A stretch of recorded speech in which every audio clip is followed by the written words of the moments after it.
यदि आपको इसको आजमाना है तो आप इसको आजमा भी लीजिए। ये सूत्र कभी विफल नहीं हो सकता है, ये सूत्र सदैव सफल ही होगा। और इसका रहस्य ये है कि आप कोई नकली मजार बना दीजिए, आप कोई चबूतरा बना दीजिए, चबूतरा बना के आप उसको लोगों के समक्ष प्रस्तुत कर दीजिए कि ये एक मजार है, मस्तून बाबा की मजार है। एक काल्पनिक नाम दे दीजिए मस्तून बाबा। लोग आने लगेंगे, लोग वहाँ मन्नतें मांगने लगेंगे और आप देखेंगे चंद रोज बाद लोगों की मन्नतें पूरी भी होने लगेंगी। तो आखिर वो चबूतरा के अंदर कौन है? क्या ये सिर्फ सोच है या वहम है? वहम कैसे हो सकता है? अगर वहम होता तो लोगों का काम होना ही नहीं चाहिए, और अगर लोगों का काम हो रहा है तो वो वहम नहीं है, यथार्थ है। तुम जितना देख रहे हो, तुम जितना समझ रहे हो, तुम जितना जान रहे हो, तुम उतना ही महसूस कर रहे हो। तुमने जो देखा नहीं, तुमने जो जाना नहीं, तुमने जो समझा नहीं, उसको तुम कैसे जान लोगे, कैसे समझ लोगे? उस सूत्र के पीछे केवल एक ही शक्ति है, अज्ञात। यदि ये अज्ञात बाबा नामक जो शक्ति है, जिसको हम प्योर वाइट एनर्जी कह सकते हैं, हर तरीके का कार्य करने में ये एनर्जी सक्षम है, और जिससे सब डरते हैं वो है काल, अर्थात मृत्यु। मृत्यु के देवता जो यमराज के लिए कार्य करते हैं, काल, जिन्हें काल महाराज कहा जाता है। काल महाराज भी इस परम शक्ति से डरते हैं। परम शक्ति इसलिए हम कहेंगे क्योंकि वाइट एनर्जी है, प्योर वाइट एनर्जी है। महादेव के योगेश स्वरूप के लिए कार्य करने वाली शक्ति है, ब्रह्मांड की परम शक्तियों के लिए कार्य करने वाली शक्ति है, प्रकृति का संतुलन बनाने वाली शक्ति है। कहीं पर यदि अनुचित व्यवहार किया जा रहा है धर्म के नाम पे, तो बैलेंस बनाने वाली शक्ति है।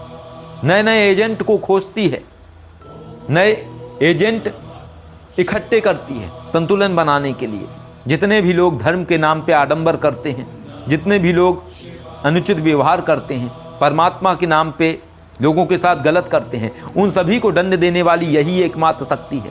और ये एकमात्र शक्ति ऐसी है जिसके सामने काल भी नहीं आते हैं, काल भी भागते हैं इनसे डर के।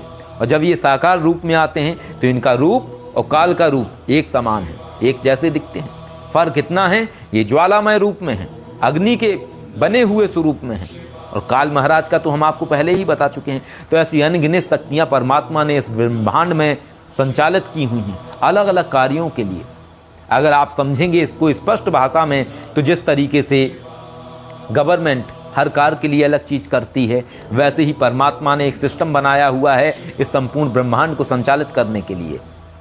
जिस तरीके से नगर निगम का कार्य अलग है, पुलिस का कार्य अलग है, आर्मी का कार्य अलग है, नेताओं का कार्य अलग है, सबका कार्यभार अलग है, इनकम टैक्स वालों का कार्य अलग है, वैसे ही परमात्मा के ये जो शक्तियां हैं ये कार्य करती हैं। इन सबको कार्य दिया गया है, तुम्हारा ये कार्य है, तुम्हारा ये कार्य है, तुम्हें ये करना है, तुम्हें ये करना है, ऐसे कार्य दिए गए हैं। इस ब्रह्मांड में हमने जितनी शक्तियों का उल्लेख सुना है, जितनी शक्तियों को हमने पुराणों में अध्ययन किया है, जाना है, या किताबों में पढ़ा है, हमने सिर्फ उतना जाना है। इसके पार भी एक दुनिया है, और ऐसी शक्तियों को समझने के लिए रहस्य गुरु की कृपा मिलना बहुत आवश्यक है। रहस्य गुरु क्या है? ये भी एक एनर्जी है, ये सारी एनर्जीज हैं, इंडिविजुअल एनर्जी।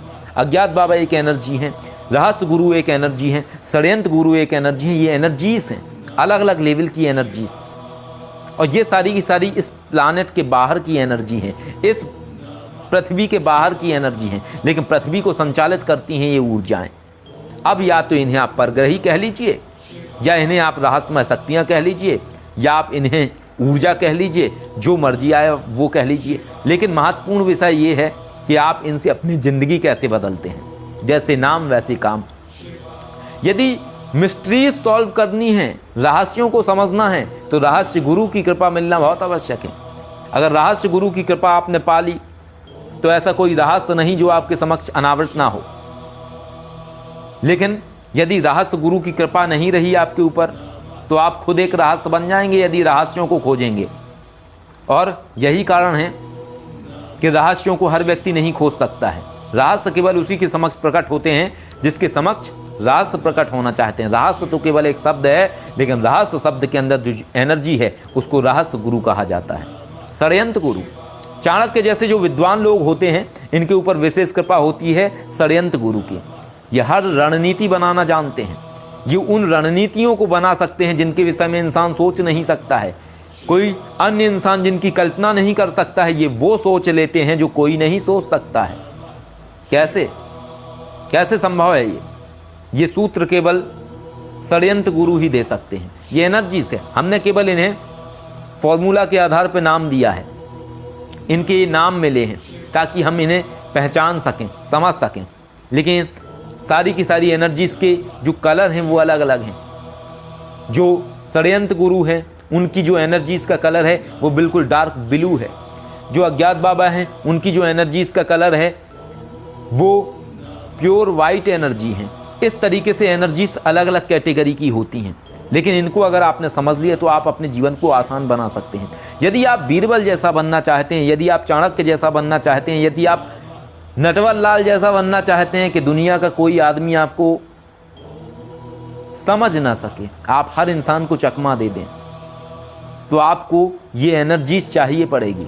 जब ये एनर्जीज के नीचे आप आएंगे, अर्थात जब ये एनर्जीज आपके माइंड को कवर करेगी, आप जब इस एनर्जीज से कनेक्ट होंगे तो आपके अंदर वो गुणसूत्र आने लगेंगे जो कोई नहीं सोच सकता है। कोई कितना भी बड़ा आपके लिए चक्रव्यूह बना ले, कोई कितना भी बड़ा आपके लिए षड्यंत्र बना ले, लेकिन अगर आपके पास षड्यंत्र गुरु की कृपा है तो आपके पास हर षड्यंत्र का तोड़ है। दुनिया का ऐसा कोई षड्यंत्र नहीं जिसका आप भेदन ना कर सकें। आप वो सोच लेंगे जो कोई और नहीं सोच पाएगा। और ये सोच कहाँ से आती है? बाहर से आती है। हमारे माइंड को भी ब्रह्मांड की संज्ञा दी गई है। ये इंटरनल ब्रह्मांड है जो हम अंदर रखे हुए हैं, लेकिन हम कैसे समझ रहे हैं ये हमारे ऊपर निर्भर करता है। ये बहुत अलग लेवल की बात है। ये ऐसे लेवल की बात है, यदि ये गुणसूत्र आपने समझ लिया तो आप वो कर लोगे जिंदगी में जो कोई और नहीं कर सकता है। और यही वो गुणसूत्र हैं जिनको शिवकेशी विश्वनाथ ने समझा, और समझने के बाद इन चंद्र जो साल थे, 3 साल 4 साल, इन 4 सालों में जीरो से लेके यहाँ तक की यात्रा करने के पीछे इन सभी एनर्जीज के सूत्र थे। लेकिन किसी भी चीज़ को समझने के लिए, जानने के लिए वक्त लगता है, समय लगता है, टाइम लगता है। जब आप समझ लेते हैं, जान लेते हैं, तो आपके जीवन में वो चीज़ घटित होने लगती है। आखिर ये कैसे होता है कि लोग अक्सर हमारे सामने टूट जाते हैं? आखिर ये कैसे होता है? कितने सारे लोग हमारा विरोध करते हैं लेकिन माफ़ी मांग के गायब हो जाते हैं। आखिर ये कैसे होता है कि लोग हमारे खिलाफ खड़े होते हैं और खड़े होकर गायब हो जाते हैं? आखिर ये कैसे हो रहा है? ये इस एनर्जी के सर्कल से हो रहा है। ये जो एनर्जीज हैं ये ऐसी स्थितियां प्रकट कर देती हैं सामने वाले व्यक्ति के खिलाफ कि उसका जो विरोध करने का मनोबल है वो टूट जाता है। उसके जीवन में ये जो एनर्जीज हैं ये ऐसी ऐसी विपत्तियां ला देती हैं कि उसका जो इंटरनल कॉन्फिडेंस है वो खत्म हो जाता है। उसके डिसीजन लेने की क्षमता खत्म हो जाती है। वो समझ नहीं पाता है उसको कौन सा डिसीजन लेना है। तो इन सूत्रों को समझ के आप अपनी ज़िंदगी को बहुत आसान बना सकते हैं। अब तंत्र की बात करते हैं। तंत्र का अर्थ है प्रणाली, पद्धति, एक सीक्वेंस बनाना, सिस्टम। तंत्र का अर्थ है सिस्टम। जब आप इन एनर्जीज के विषय में जान लेते हैं, समझ लेते हैं, जैसे हम आपको समझा रहे हैं, बता रहे हैं, तो आप जान रहे हैं। जब आप ये जान लेते हैं कि ये एनर्जीज हैं और एनर्जीज को आप एक नाम दे चुके होते हैं, कैटेगराइज कर चुके होते हैं, उनको पूर्ण तरीके से समझ चुके होते हैं, तब आता है सिस्टम यानी कि तंत्र। तंत्र वो प्रणाली है जिस प्रणाली में हम किसी शक्ति को बुलाते हैं, अपना कार्य करवाते हैं और उनको थैंक्स बोलते हैं, धन्यवाद बोलते हैं, एनर्जीज चली जाती है। लेकिन किसी भी चीज़ से लाभ लेने के लिए, किसी भी चीज़ से अपनी ज़िंदगी बदलने से पहले है उसको पहचानना। अगर पहचानते नहीं हो किसी को तो बुला कैसे पाओगे? जब आप किसी को जानते ही नहीं हैं, वो भी आपको नहीं पहचानता है, तो आप बुलाओगे तो वो आएगा कैसे? और आप बुला कैसे पाओगे उसको जिसके विषय में आप जानते ही नहीं हैं? तो ये समझना बहुत ज़रूरी है। तो यहाँ मैं जो बात कर रहा हूँ, जो सोचोगे वो पाओगे, जो सोच रहे हो वो पालोगे। 3 एनर्जीज के विषय में हम आपको बता चुके हैं। ये 3 एनर्जीज एक तरीके से गुरु हैं हमारे। एक तो ये सबसे बड़े गुरु ये पीछे बैठे हैं, ये हमारे गुरु जी, लेकिन ये 3 एनर्जीज भी हमारे गुरु हैं। इन्होंने हर जगह पे हमें मदद की, हर जगह पे हमें सही डिसीजन लेना सिखाया, हर जगह पे वो परिस्थितियाँ प्रकट कर दी, स्थितियाँ प्रकट कर दी कि हर चीज़ हमारे फेवर में आती चली गई। इसे ही कहा जाता है लकी।